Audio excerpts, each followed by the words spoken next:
Hey, what's up? February 29th, 2020. Happy leap year, everybody. Happy birthday to my uncle. Big deal because he only gets one every 4 years. So he's in his mid-70s. Technically, he's only had 19 birthdays. Okay, so we're going to veer away from vaccines, coronavirus. We're going to leave that be. Not worried about it. I guess the one thing that bugs me the most is there's all these videos coming out and articles coming about how to prepare for the coronavirus, how to build your immune system and all this crap. Well, that shouldn't be important to you just because there's a potential epidemic or pandemic coming our way. That should be something that you should focus on each and every single day. Okay, you don't wait till flu season or cold season or, when there's a big media scare about a pandemic coming to either go say, give me the medicine, give me the vaccine, or what do I do to boost my immune system? You should be just living a good, healthy life all the time, making that top priority, your top priority to live healthy so that you're not in fear when things like this happen. And they happen all the time. This isn't anything new. Okay, we get swine flu, bird flu, SARS, MERS, now this, Ebola. Over and over, there's always going to be something new because scientists keep continuing to think they have to genetically modify things and just interfere in so many different ways that we just create these giant problems and then try to create a solution to this problem that we created. For you, for me, let's not live in fear, right? Let's focus on healthy living, always building your immune system to the best it can be every single day. And you don't have to freak out. You don't have to worry. You don't have to panic. You can prepare. You can have, a surplus of food, good clothes, good hygiene, good food, good health. The end. There's no need to say anything more. But we're going to stick on the health topic today. And sucks for us guys. I'm going to start with an article hitting on what's happening to us men, especially here in the United States with this crappy standard American diet. So if I jump over to... Okay. Here's an article that came out February 24th. Quickly declining sperm count in the Western world, which is the result of poor diet. What a surprise. This comes from the Jerusalem Post. New studies have investigated nutritional value in one's diet as a possible explanation for sperm count, showing an association between an unhealthy diet and decreased count. Duh. Sperm count in the Western world are decreasing and fast. Between 1973 and 2011, the total sperm count in North America, Europe, Australia, and New Zealand dropped by close to 60%. And new research suggests that this pattern is continuing, according to an article published by CNN. Fake news. Okay. Studies have also shown that testosterone levels in one of the hormones needed to build muscle, build bone mass, and increase sex drive in men is also on the decline. All right, guys, so if you like building muscle, you're interested in having strong bones and a solid sex drive, you need testosterone. While there is much debate over the cause of this decline, radiation, pollution, chemicals, smoking, alcohol consumption, and obesity have all been pointed to as potential sources of this decline. Additionally, a study published in JAMA Urology on Friday points to the nutritional value in one's diet as a possible explanation for sperm count. The study followed 2,935 Danish men undergoing a physical examination to determine their fitness for military service, all of whom were of normal weight and had a median age of 19. So good, healthy guys, young. The men each completed a questionnaire asking them how often they ate 136 specific food items in the last 3 months to categorize them into one of 4 categories. Prudent, which was the healthiest category, which with a diet consisting of mostly fish, chicken, vegetables, fruit, and water. The second category was the open sandwich pattern, a typical Danish diet consisting of cold processed meats, whole grain breads, cold fish, mayonnaise, and dairy. The third category was a vegetarian-like diet consisting mostly of vegetables, soy, milk, and eggs. And the final category, Western, was the most unhealthy, with a diet consisting of pizza, snacks, sugar, French fries, processed snacks, red meat, and highly processed grains. Now, one of the things to really keep in mind is all the food combinations that are happening here. These are just 4 different diet types that they categorize people in. But they're saying basically that red meat is bad because it's being combined with pizza and snacks and sugar and fries and highly processed grains. Red meat alone, or red meat combined with other healthy fats and proteins and cruciferous vegetables and nightshades, just vegetables in general, skip the sugar and the refined carbs. There's nothing wrong with it. Food combining, your meal planning is super important. I digress. Blood and semen samples were taken from all the men. According to these samples, the highest sperm counts were associated with the prudent category. Next with the vegetarian-like diet, then the open sandwich pattern, and of course Western came in dead last. The median sperm count of men who had the highest adherence to the prudent diet was around 68 million higher than men who had the highest adherence to the crappy standard American diet, aka the Western pattern here. So it's possible that a diet high in processed food could have an effect on decreased sperm count. Again, duh. Changing diet patterns may be a simple and inexpensive change to protect a man's testicular function. So if that's not motivation enough for you guys, I don't know what is. And from the beginning, I've always talked, lifestyle is the most important thing. Your diet, your eating habits, when you eat, what you eat, are you fit, are you complacent? It all matters. This is just one area of health they're looking at, and diet has everything to do with it, as it does with almost everything. All right, so next article. The scientific verdict on the healthfulness of eggs. Now don't go banking on this, guys, because every other week the narrative changes. But in reality stays consistent. Eggs are extremely good for you. Not egg whites, the whole egg. The yolk is so important. So this is MSN.com, posted 4 days ago. And it talks about, everybody knows somebody that just gets the egg whites, trying to stay healthy, but is that really the best choice? Should we be skipping out on the egg yolk? Obviously not. Takes a jab at the ketogenic diet here.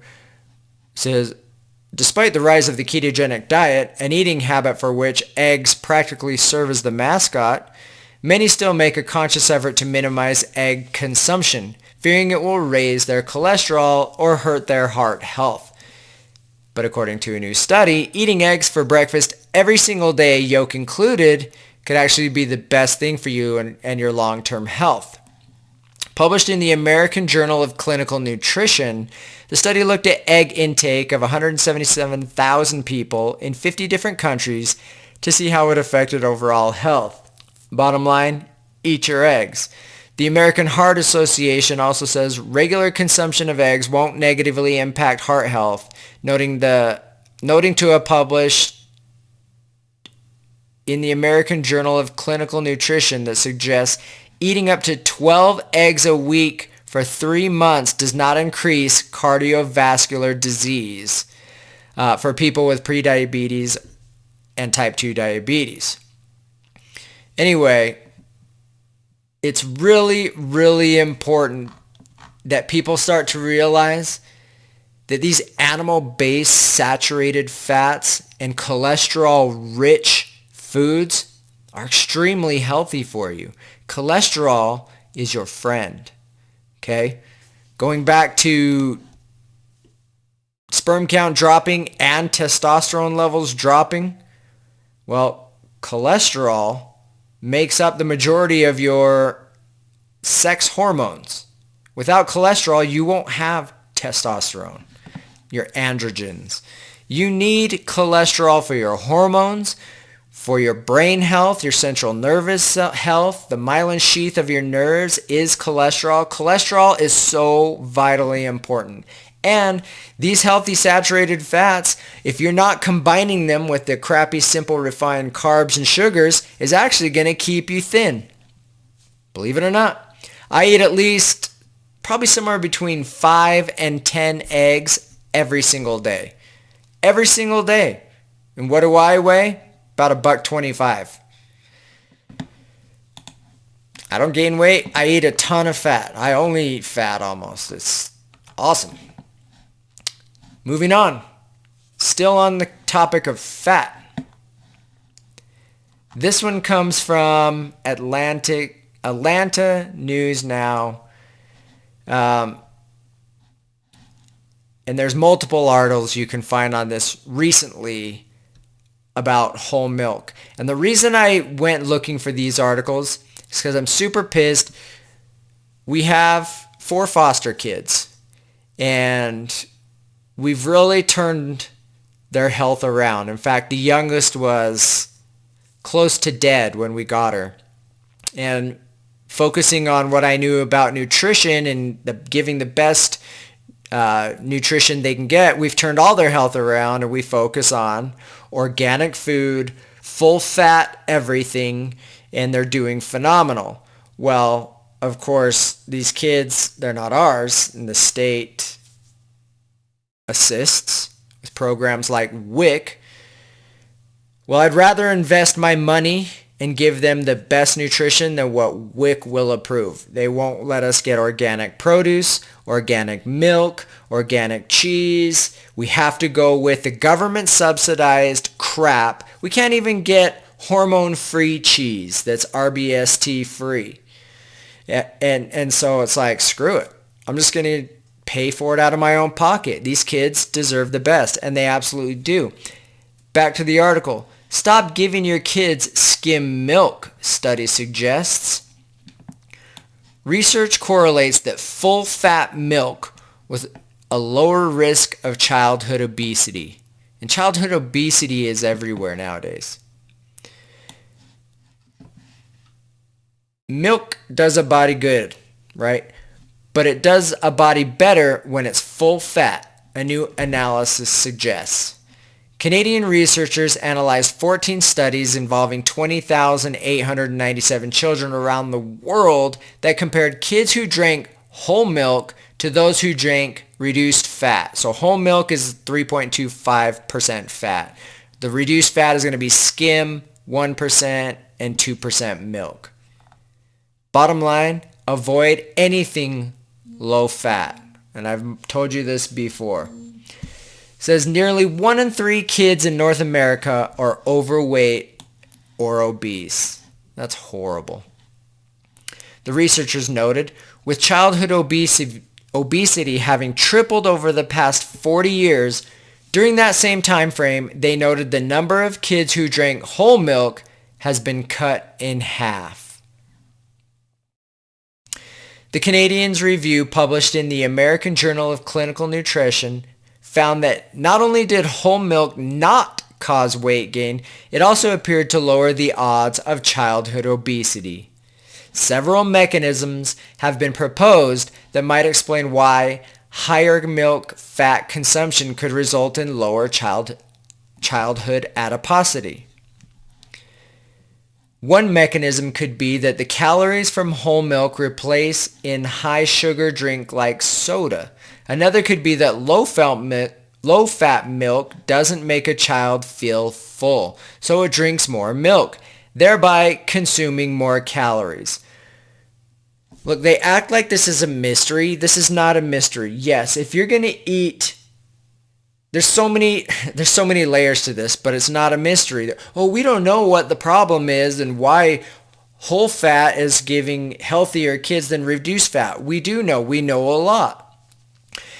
Number one, to their point, it's right. It's not very calorie dense when you're going with the skim milk, so they drink a lot more of it. That's one reason. You want your meals to be very nutrient-rich, healthy fat dense, because that's going to last you longer, giving you energy throughout the day so you're not grazing and snacking. You feel satiated until you get to the next meal. That's very important.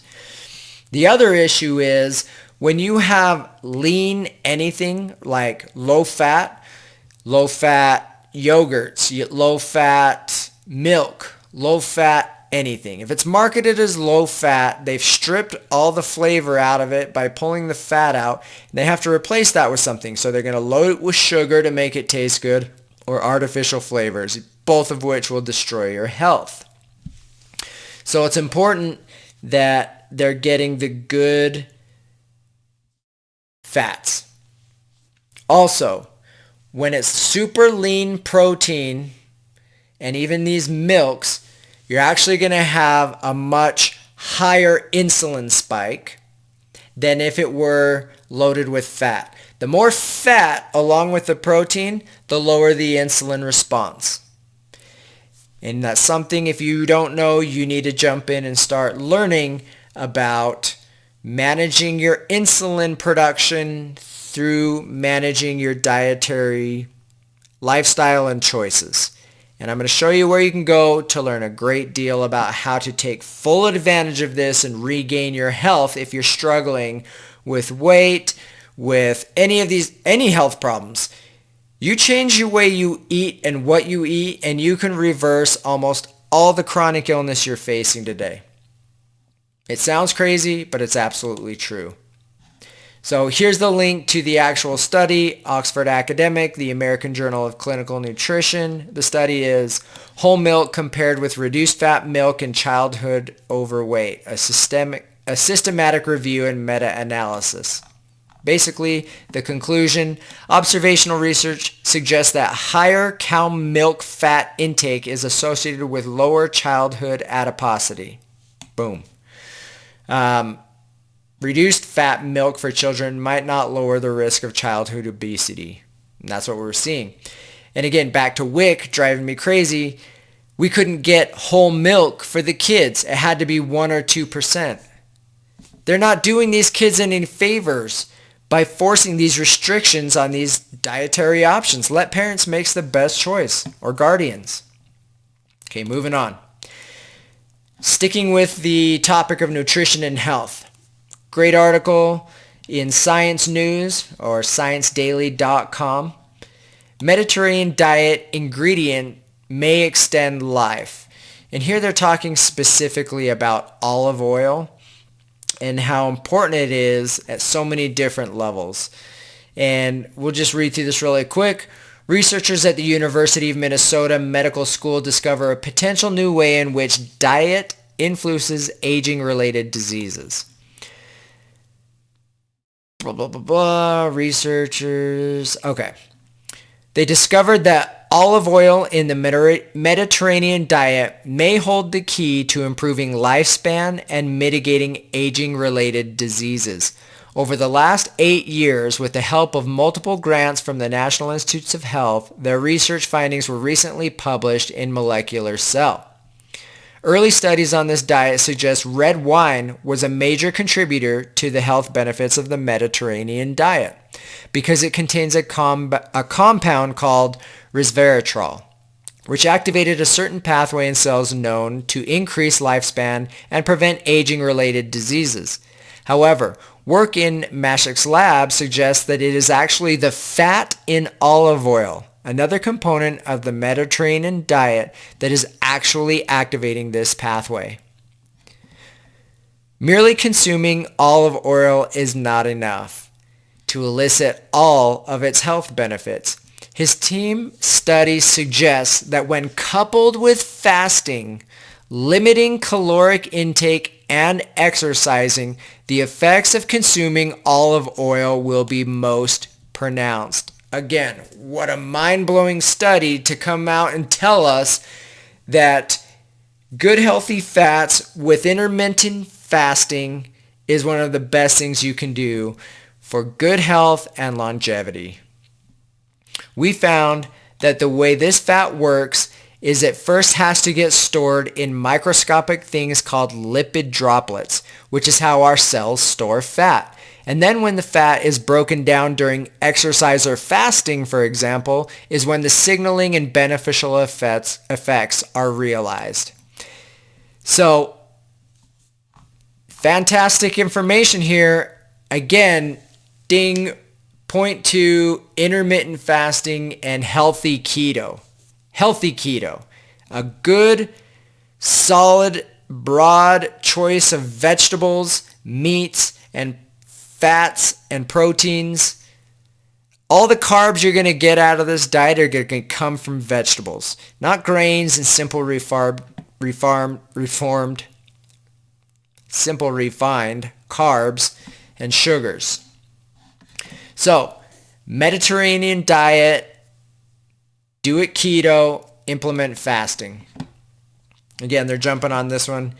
Mediterranean diet tied to gut diversity and healthier aging. Now this one's behind a paywall, but you get the point. So, couple great articles on health and nutrition. Remember to always stay focused on how you can improve every single day on your dietary choices and continue to refine and improve what you're doing. Always go organic, non-GMO where you can. All right, on to toxins to avoid. ScienceAlert.com.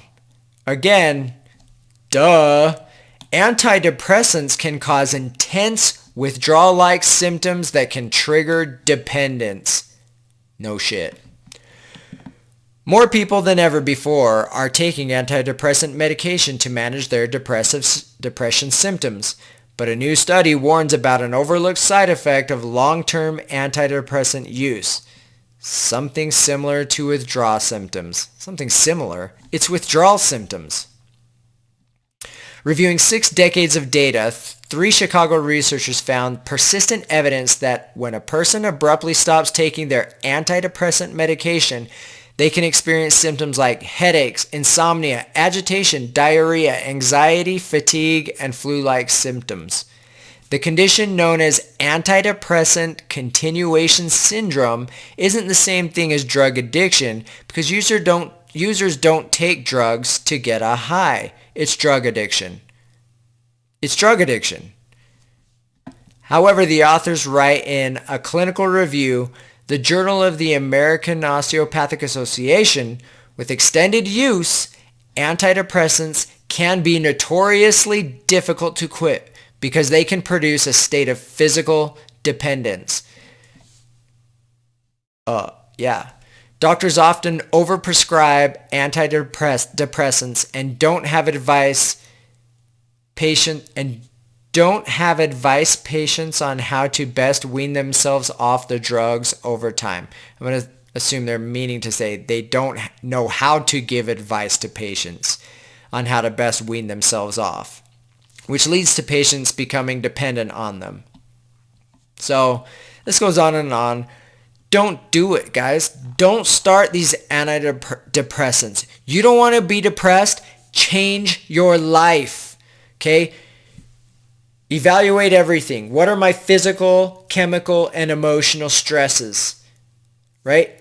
A lot of it's going to be diet and toxic exposures in your life. And this is why I always talk about it.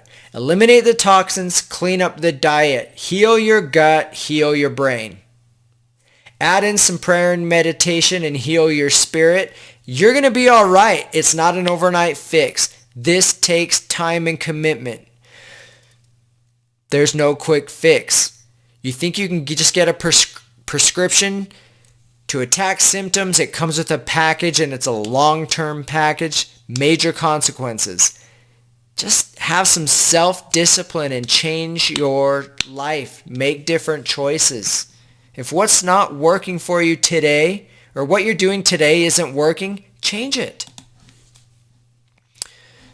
Okay. Are you guys ready for 420, 2020? I'm excited for 420, but it has nothing to do with marijuana. So you may or may not be aware of the fact that there has been a pending lawsuit against the EPA and their ruling that fluoride in public water is safe. This has been 4 years in the making. So there's an article in Bloomberg Environment called Federal Judge Asked to Let Fluoride in Water Case Go to Trial. This is a pretty good article. You can go through and read some of the history of how this is coming to be, but it's very weighted or biased toward, they're bringing to light the fact that this case might happen, but then going on about all these studies that say fluoride is safe. It's all bot science and bullcrap. The better article is if you go to SonomaCountyGazette.com, and you can just Google this, TSCA fluoride lawsuit update, and find this article. And this is actually a very thorough history and timeline of what's going on. And this is about the Toxic Substance Control Act. So it says, for the first time in the 43-year history of the Toxic Substances Control Act, citizens succeed in bringing a suit to trial under this act. The court delivered its ruling on December 30th, 2019. And what a promising start to the new year. The case is being watched in part for what it could portend for future efforts to regulate chemicals under the Toxic Substances Control Act. Now I'm going to scroll down, and so like I said, there's a huge timeline from 2016 until today following the evolution of this case. But I'm going to start here, this latest victory again with the December 30th, 2019. The court dismissed a U.S. Environmental Protection Association motion for summary judgment in the TSCA fluoride lawsuit, clearing the way for the suit to proceed to trial on Monday, 4/20/2020. That's right, folks. Fluoride in the water gets to go to trial, and they have to prove it's safe, while the other side gets to prove there's a lot of research out there showing it's horrifically damaging. It causes brain damage, it causes cancer, it causes skeletal fluorosis, dental fluorosis. It's horrible. Systemic fluoride has no biological benefit. It's not helping you have stronger teeth. It's just destroying your body and keeping you sick and complacent. In his findings, Judge Edward M. Chen suggests that some of the studies showing harm from fluoridation exposure are potentially compelling. He points to a trio of birth cohort epidemiologic studies known as Bashash 2017, Bashash 2018, and Green 2019, as well as a recent study of pregnant women in California, which Chen writes raises genuine issues of material fact that makes summary judgment for the EPA inappropriate even under the rigorous scientific modes embraced by the TSCA. So, bottom line, April 20th, 2020, this case begins. And this is going to be something we all want to watch. Look, fluoride in the water is a huge trigger for my son's seizures. It could literally kill him. We can't trust public water supply. We have to spend a shit ton of money on water that we know is safe for him. So you can start looking at science around fluoride. There's tons of it. But in light of this groundbreaking trial, this is an amazing trial that's going to happen, and I hope they come prepared, because the EPA is not going to be able to deny the mountains of evidence that fluoride is very toxic to our bodies and our brains, especially our brains, especially with the amount of aluminum that's in the kids these days thanks to vaccines. Aluminum and fluoride have an affinity for each other to combine in the body and become the alumina-fluoride complex, which is highly neurotoxic and I'm sure a huge contributing factor to the autism epidemic that we're in today. So, for those of you that want to learn more about health and nutrition, specifically about managing insulin production, reducing insulin resistance, increasing insulin sensitivity, understanding the importance of good healthy fats, and the importance of cholesterol, which are just a couple of the topics we touched on today, please go to the Fear vs. Freedom channel on YouTube. Go to the playlists. There's dozens and dozens of playlists in here. Find the fasting and ketones playlist and start watching. You'll get a good overview about how to do healthy keto combined with intermittent fasting in a safe and responsible way. This will really help you find control in your diet. You can find freedom from hunger and cravings. I've been doing this for well over 2 years, and it's phenomenal. Understand the importance of ketosis and what ketones do. Ketones are a preferred fuel of the body and brain. And being in the state of ketosis is not starvation mode. Okay? Ketosis is a natural state of well-being. But I have this laid out in a way that's very educational, so you can get a base understanding, then start your education on how ketones work in the body and brain, the history of fat and fat propaganda, how we got it all wrong, and why we are one of the leading nations in obesity. I think Mexico just passed us. So it goes Mexico and then the United States are the most obese countries in the world. And a lot of that has to come down to sugar consumption. Sugar, high fructose corn syrup, the majority of it is ingested via soda. You can change all of that.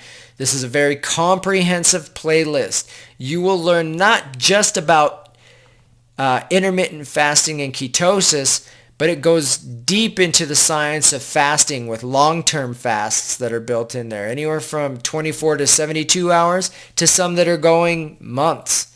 A lot of those that are long-term fasts are done under medical watch, right? You got to make sure you're getting all the proper electrolytes and things that you need along the way. But I believe the longest fast that was successful was 382 days. And that was back decades ago. The gentleman was in the 400 plus pound range and lost all the weight over just over a year of fasting. And he was perfectly healthy. It wasn't a big deal. It was actually a great thing. He carried around enough energy to get him through. And then he ended his fast with a hard-boiled egg and a piece of bread, and he was so satiated. Anyway, Fasting and ketones is a phenomenal playlist. And then the other one that you really need to watch is cholesterol. If you're worried about high cholesterol, I don't care if it's HDL or LDL or the two different kinds of LDL. There's a good and a bad and a good and a bad of everything.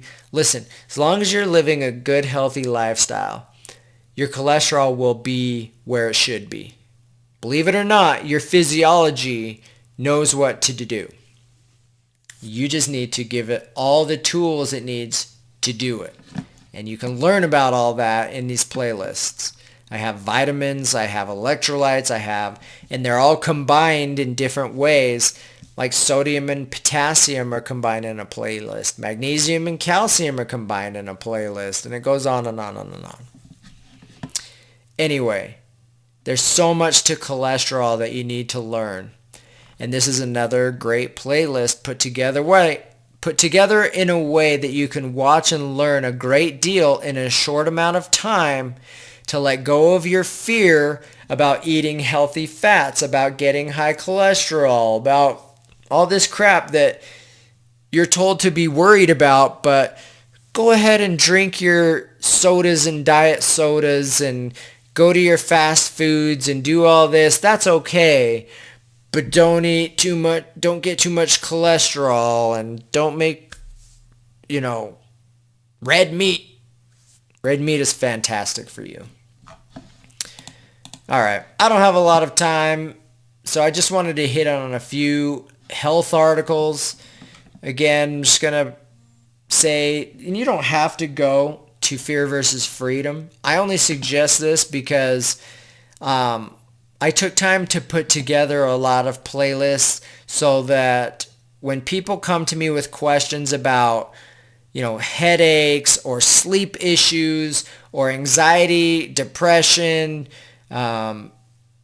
whatever it might be, acid reflux, oh my gosh, I just got pregnant, I don't know what's going on. I've put a lot of playlists together so I can say, okay, here's my advice. Now go watch all of this and take notes and figure out what you think is best for you. Here's my advice. Go look at this information. Figure out what's best for you. And this is just a great way to get people started on their own journey. And then they branch off from there. And they go, oh, that was great. But have you seen this? And have you seen this? And I just learned this. And then they're all excited about all the new things they're learning. And they can start teaching me things that I haven't seen. And it's very beneficial for everybody. So anyway, guys, I am going to bed. But for those of you watching, thanks for joining. Stay healthy, my friends. Make sure you're making wise choices. Don't get panicked or worried about these viruses, any of this stuff. Don't go searching for a quick fix with a pill. Don't suppress symptoms. Let your body do its job.